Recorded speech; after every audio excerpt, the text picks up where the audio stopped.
Hello, mortals! I am the BookTube Goddess, the #1 drag queen booktuber on YouTube.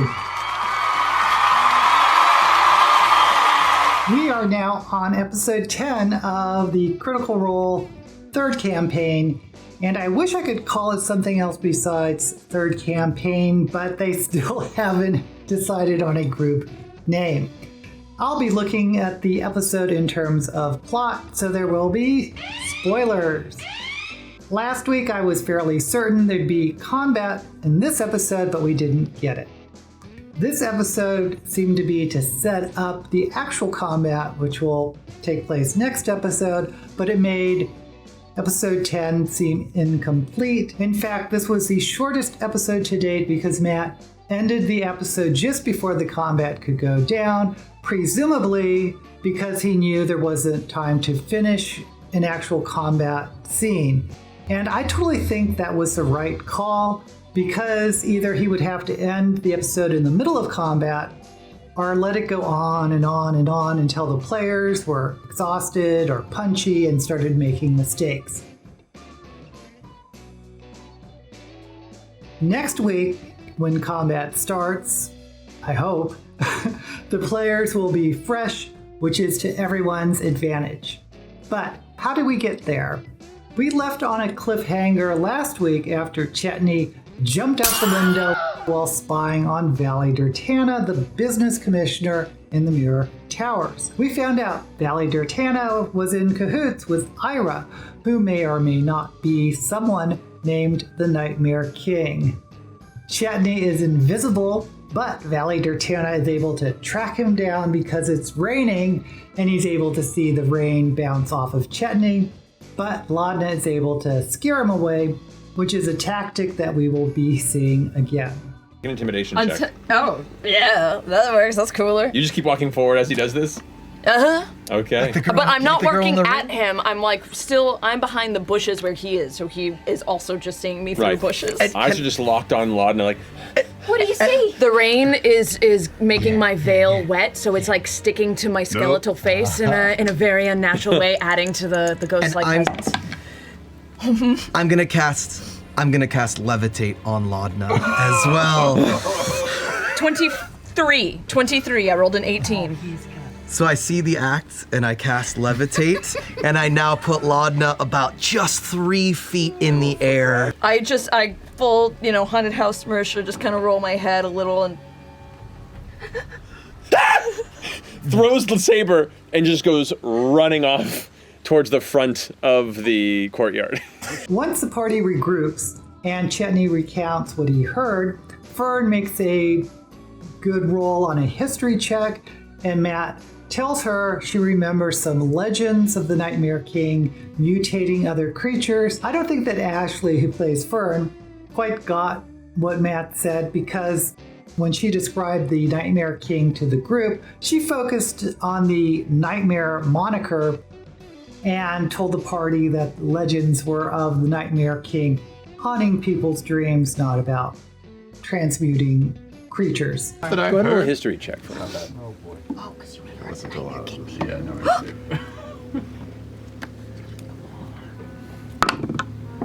That was so gross. That was fucking great. Quite a roll. Fuck you, dice. 20. Dirty 20. Dirty 20. Yeah, 19 and then plus 1. Angry spice dab. That's a pretty decent roll. Fucking good roll. Ooh. Fucking good roll. Your caretaker had mentioned through the various stories that she told you over the years of certain myths and tales of intrigue and shadow and mischief throughout the Feywild, and one of these tales centered around an entity that, if you recall correctly, had something to do with the Nightmare King almost.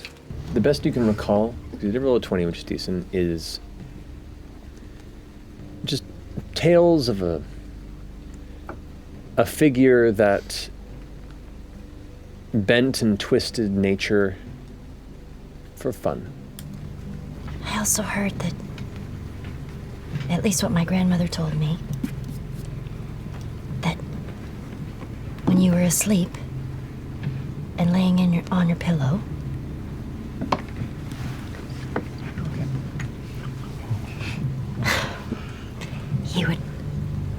give you a wet willy in your ear and crawl through and give you nightmares.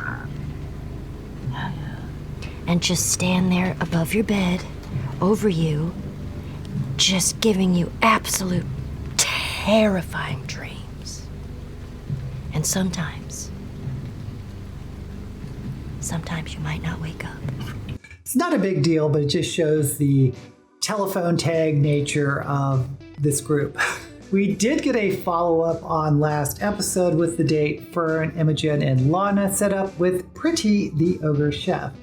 Fresh cut grass came along as an observer, and I thought the date was kind of the highlight of the episode, at least in terms of entertainment, because it was pretty funny as a group went to dinner, then to the theater, and eventually a hilarious, awkward exchange where Pretty dumped all the girls.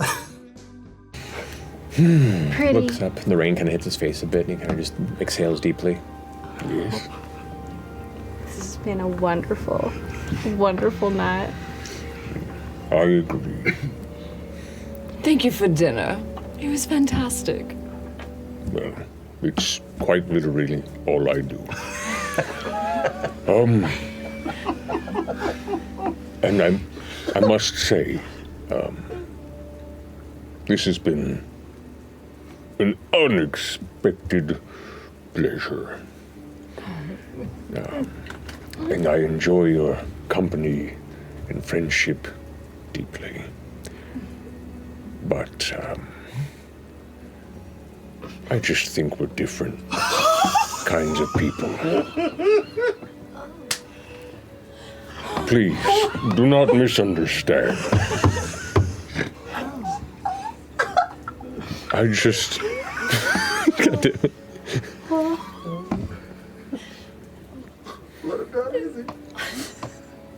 I just think you three have a lot of the world before you to see.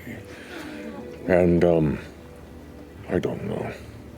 Oh, we can still be friends. Of course, please Is come there any visit. advice that you would have for me? Maybe that something was off, that, for the next time around I could... He kneels down, his knee kind of splashing into a puddle that kind of scuts off the side, puts his hand on the right, or his right hand onto your left shoulder and gets down to eye level and looks at you with a big grin and goes, You're wonderful, just how you are. Just not meant to be. It's okay. It's just hard when you feel something and the other person doesn't. It just happens every time. It's all right. Always the bridesmaid.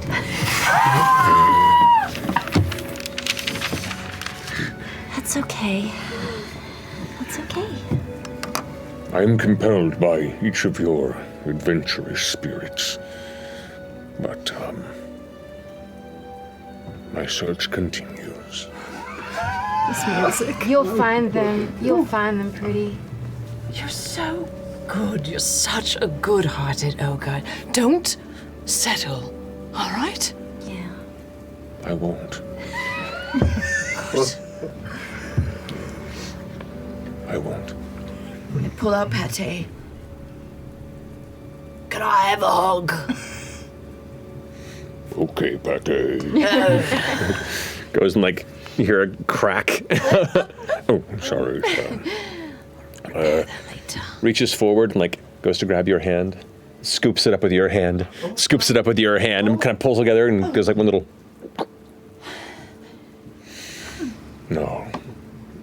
I'm gonna go read the next chapter of my favorite novel. And go to sleep. A good night, Pretty. Good night. You too. And Sweet Prince. you'll find your special someone one day. And when you do, bring them by, and I'll make you all a meal. Well, we have to have your approval, right? Of course. I'm invested in your happiness now. As we are with you. Go, Pretty, into the rain. He turns. As it spatters onto his shoulders, he throws his scarf with a wet... It scatters all across your faces with the whip. And continues lumbering onward to the cable to return him to his homestead in the Smolder Spire. Goodbye, my love. Who could have guessed? We would be the ones left standing in the rain. Oh, by the way, please don't dump me. Please subscribe to my channel to see future Critical Role recaps, and don't forget to give this video a thumbs up. The most surprising part of the episode, at least for me, is Ashton meeting his heretofore secret employer, Gianna Hexam. I knew there was a backstory of Ashton having debts, but honestly it never really seemed that interesting to me, so it really wasn't on my radar. But all that changes now that we learn that Ashton was once in a thieves group who was caught stealing from Gianna Hexam. Gianna caught them and is making Ashton pay her back through services. Now that Gianna learns that Ashton is with a new group, she has a job for the entire group, traveling out of the city to Hartmoor Hamlet. Entering the foyer, which is about as far as you ever get. Glancing into the immediate entryway, you can see two more of the stone sentries that are placed at the base of the large pinching staircase that ascends to the second floor of this manor, both still always trained on you. She steps a bit in, takes a piece of cheese off of a platter that she has set on a small side table, and takes a bite and turns around again, her arms still crossed. So, Mr. Nobody, I had an idea as you get close to closing your debt. If this goes well, might even consider wiping the remainder. I am currently in a deep wager with a rival of mine, a Mr. Yvonne Hydroga, owner and proprietor of the Twilight Mirror Museum in the town of Hartmoor Hamlet. After the failed burglary of my home, of which you are very aware, Yvonne has continuously teased me and lauded his impenetrable security that he's developed with tinkerers and engineers from across the wilds and beyond. Now, I've made a bet with him for one of his prized items, should the right people under my employ be able to bypass and prove its acquisition. He accepted and decreed that he will choose a proxy of his own chosen item that he may grant to me to keep. Otherwise, I have to give up something personally of my own. I'd like not to. You've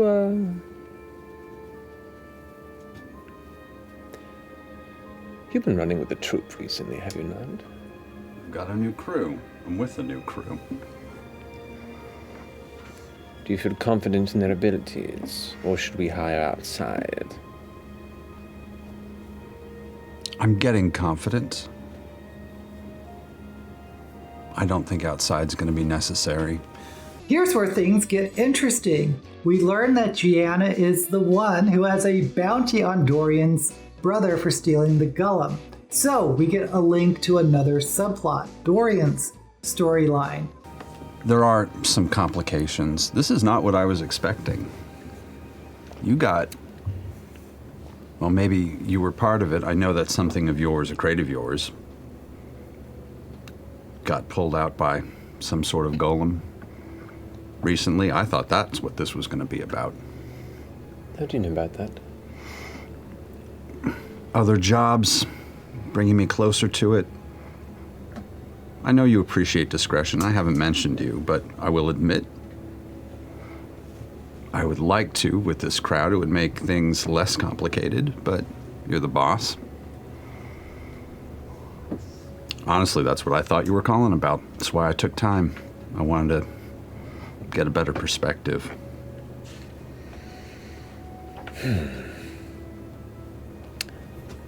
To be honest, I had already looked into hiring, and I say this with a modicum of respect, more skilled and experienced independents to handle that particular job. But if you're feeling arrogant... No, I'm just kind of close to it at the moment, and I think it may be more complicated than it looks. I know who you suspect, and I think you're probably wrong about that, but I know that there's not much I can do about that, nor can I change your mind. If they are innocent, perhaps they'll have something that'll lead us to those who are not. At the very least, I'm in a vengeful mood when such inspirational investments go missing. Well, if I can find something to put you on what I think might be the right path, I will happily bring it to you. No charge, just because we are old friends of a kind. Perhaps. If you remember, I said last week that the subplots are probably going to start coming together and linking up to tie in with the greater major storyline. I think that's what we're seeing here. But while the group seems interested in taking Gianna's job, they still need to wrap up Chetney's quest to find his friend, Gurge. They go back to the mirror tower and they sneak in. They are almost caught, but Laudna manages to scare the guards once again with her spookiness. Whisper underneath the rain, the smattering of it hitting the stone slabs around you where the walkway is on this portion of the garden definitely gives cover for the whisper. What are you doing? I want, like, just out of his periphery to where he has to, like, turn. He sees a young flower girl. Oh. With... That's nice. No, that's fucking a awful. white... with a white cloak, and she's barefoot. And her hair is in her face. Yeah. Oh, yeah. Almost like... Right. Like Laudna. And It's a lady of the she's lake, holding then. a basket of flowers. Oh, and she's drenched. And she's drenched. Like And she looks up, and her eyes are hollow, and her jaw is missing, and it's just a black void as she reaches out. Those creepy girls are the worst. The guy turns with the torch and just stands there frozen. And I make the image go, ah, and rush him. Oh, God. He passes out. he just fucking... It's kind of interesting how we're seeing Laudna starting to use her undead status and abilities to help the party out in a very creepy manner. When they finally sneak in, they find Gurge, who is being experimented on by Ira. And it's a scene right out of a Lovecraft Frankenstein mashup.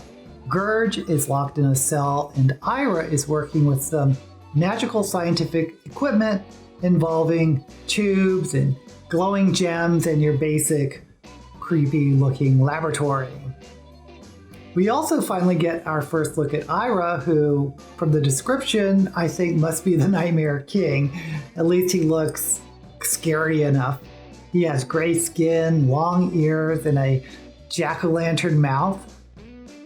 The episode ends with Ira spotting the party and making a statement right out of the villain's handbook. Well, I wasn't expecting guests, but...